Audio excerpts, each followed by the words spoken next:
Welcome back. London में नौजवानों में शायरी और अदब से लगाव की हौसला अफजाई के लिए अदबी मुकाबला मुनक्किद किया गया। नुमाया कारकर्दगी दिखाने वाले तलबा को अवार्ड से भी नवाजा गया।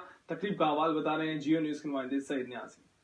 बरतानवी चैरिटी मुस्लिम हैंड्स के जेर एहतमाम यंग मुस्लिम रॉयटर्स अवार्ड्स की तकरीब मुनक्किद हुई, जिसमें शायरी, मज़ामीन और मुख्तसर कहानियों के मुकाबले में नुमाया रहने वाले तुलबा को अवार्ड से नवाजा गया। चैरिटी के चेयरमैन सैयद लख्त हसनैन ने कहा कि मुकाबले का मकसद बच्चों की हौसला अफजाई करना है ताकि वो मुस्तकबिल के अच्छे शायर और मुसन्निफ बन सकें। हम उन बच्चों को इनकरेज करते हैं ताकि उनके अंदर ये सलाहियत पैदा हो कि कल के फ्यूचर के अंदर बड़े शायर बन सके और बड़े राइटर बन सके। तारिक नसीर, मोहम्मद इब्राहिम और दीगर ने कहा कि तुलबा ऐसे मुकाबलों के जरिए मुस्लिम कम्युनिटी का मुस्बत इमेज मुतारिफ करा सकते हैं और ऐसी तकरीबात में बेहतरीन अदब तख्लीक करने वाले बच्चों को अवार्ड देना खुश आइंद है। जो मुसलमान बरतानिया में या वेस्ट में रह रहे हैं ना, हम एक एज इस्लामिक आइडेंटिटी को एक्सप्रेस करें अपनी जात को। एजुकेशन की लड़ रहा हूँ 3 साल हो गया और इंशाल्लाह हमारे पूरे कोशिश है कि पाकिस्तान के लिए कुछ करें। To write further